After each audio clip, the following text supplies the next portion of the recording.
तो है गाइस, आप सब कैसे? आई होप आप सब बहुत अच्छे होंगे। मैं भी बहुत अच्छी हूँ। मैं शिवानी दिवाकर इंडिया से आप मेरा चैनल देख रहे हो, शिवानी दिवाकर ऑफिशियल, जो कि ये मेरा न्यू चैनल है। अगर आप मेरे चैनल पे नए हो तो प्लीज़ सब्सक्राइब कर देना, बेल आइकन को तो ज़रूर प्रेस कर देना, जो कि मेरी ऐसी वीडियो आपके पास में पहुँचते रहेंगे। आज हम बात करेंगे नेहा सिंह राठौड़।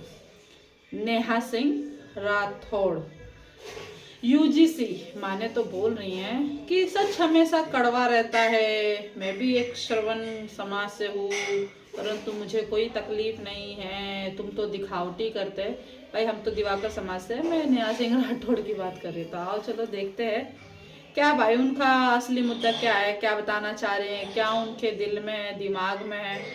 भाई सब समझना पड़ेगा, समझे? ऐसे किसे दिक्कत होगी?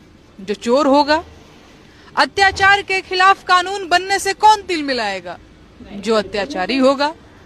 भेदभाव रोकने वाले कानूनों का विरोध कौन करेगा? जो स्वयं भेदभाव करता होगा।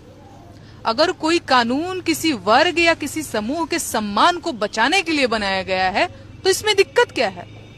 जातिगत भेदभाव और पक्षपात हमारे समाज की पुरानी बीमारी है और पुरानी बीमारियों का इलाज कड़वी दवाइयों से ही होता है। SC/ST एक्ट ऐसी ही कड़वी दवाई थी जिसका भरपूर विरोध किया गया था। आरक्षण भी एक ऐसी ही कड़वी दवा है जिसका खूब विरोध होता है। लेकिन मेरा यकीन कीजिए, कड़वी दवाइयों ने समाज की सेहत में सुधार ही किया है। कहीं कुछ लोग इस वजह से तो नाराज नहीं है कि वो अब दूसरों को अपमानित नहीं कर पाएंगे? कहीं उन्हें ये तो नहीं लग रहा है कि उनका ये अवैध विशेषाधिकार छीनने वाला है? देश का संविधान समानता के बुनियादी सिद्धांत पर टिका है, लेकिन क्या इस देश का हर नागरिक बराबर सम्मान पाता है? दरअसल नहीं। बीते तमाम सालों में ले देकर एक काम तो ढंग का हुआ है और कुछ लोग इसका भी विरोध करने लग गए। और विरोध कर भी कौन रहा है?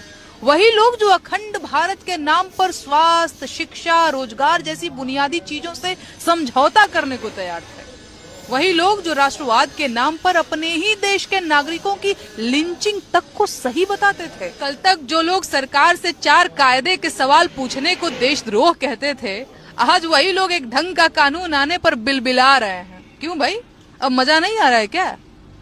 देश का हर नागरिक जब तक गौरवान्वित, सम्मानित और कॉन्फिडेंट महसूस नहीं करेगा, तब तक ये देश मजबूत नहीं होगा। देशवासियों के आत्मसम्मान को बढ़ाने वाला ये कानून देश हित में है और इस कानून के खिलाफ बोलने वाले लोग देश हित के खिलाफ बोल रहे हैं। उन्हें ये काम नहीं करना चाहिए। जातिगत स्वार्थों के लिए देश हित से समझौता मत कीजिए भाई। देश को मजबूत बनाने वाले कानून का समर्थन कीजिए। सबसे पहले देश है, जाति बिरादरी बहुत बाद में आती है। वैसे भी ये कोई मामूली कानून नहीं है। 18 घंटे मेहनत करने के बाद ये कानून बनाया गया है। आपको इसका सम्मान करना चाहिए। जय हिंद, जय संविधान।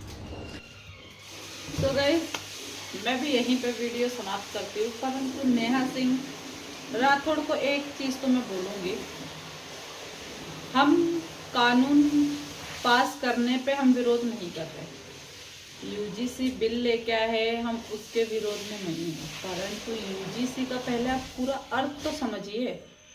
आपको खुद को नहीं पता है और आप बोल रही हो कि जो विरोधी है उनको नफरत लगेगी, जो डकैती वकैती, जो गुंडागर्दी नहीं कर पा रहे उसको बुरी लगेगी। अरे मेरी बहन, सही बात है आपकी, मुझे बुरा नहीं लगा है। इक्का दुक्का लोग होते हैं करने वाले, हर लोग ऐसे नहीं होते। अब आप बताओ, जैसे कि मैं आपको बताती हूँ कि एक दलित और एक जो भी आप कोई भी उठा के देख लो, श्रवण देख लो, ठाकुर देख लो, किसी को भी ही देख लो, मुझे कोई लेना देना नहीं है। परंतु जैसे कि अगर सामने बेटी है ठाकुर की और एक दलित लड़का उसको प्रपोज कर रहा है और वो बोल रहा है कि मतलब मुझसे शादी करोगी क्या, तो अब ये बताओ, जैसे कि उसने मना कर दिया तो तुमको पता है उसके मना करने पे भी उसके ऊपर केस लग जाएगा। उस तहकीक का अगर नहीं भी लगता है तो भाई ये भी साफ जाहिर किया गया है कि है ना, क्या मैं बोलूं, साफ जाहिर किया गया है कि वहां पे तहकीकात के लिए और भी लोग रहेंगे।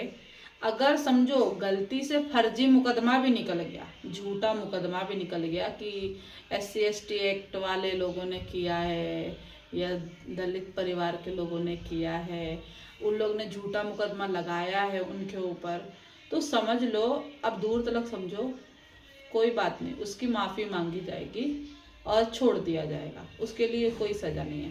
परंतु अगर समझो उस झूठ को अगर सच साबित करने के लिए इंसान कुछ भी कर सकता है, तो अब ये तुम बताओ सामने वाले का करियर तो दांव पे लग जाएगा ना। अगर आप समझदार होंगी तो मेरी बातों का बराबर से समझ में आ जाएगा मैं क्या बोलना चाह रही हूँ। हालांकि मैं तो एक दिवाकर परिवार से हूँ, दिवाकर समाज से हूँ, परंतु मैं सबसे पहले अपने इंसानियत देखती हूँ और इंसानियत देखनी चाहिए। फिलहाल के लिए मैं किसी का लेना देना नहीं है, किसी को मैं ठेस नहीं पहुँचाना चाहती, परंतु मैं ये ज़रूर बोलना चाहती हूँ कि आप ज़रा दूर तलक समझना और आपको समझ में आना चाहिए कि आप है ना जिस चीज़ का UGC की आप बात कर रहे हो, हम तो बोल रहे हैं 18 घंटे अगर सर लगाते हैं, 18 घंटे उन लोग वर्क करते हैं, हम उनका पूरा समर्थन कर रहे हैं, पूरा करेंगे, परंतु कुछ दूर तलक जरा सोचना क्या भेदभाव होगा या नहीं होगा।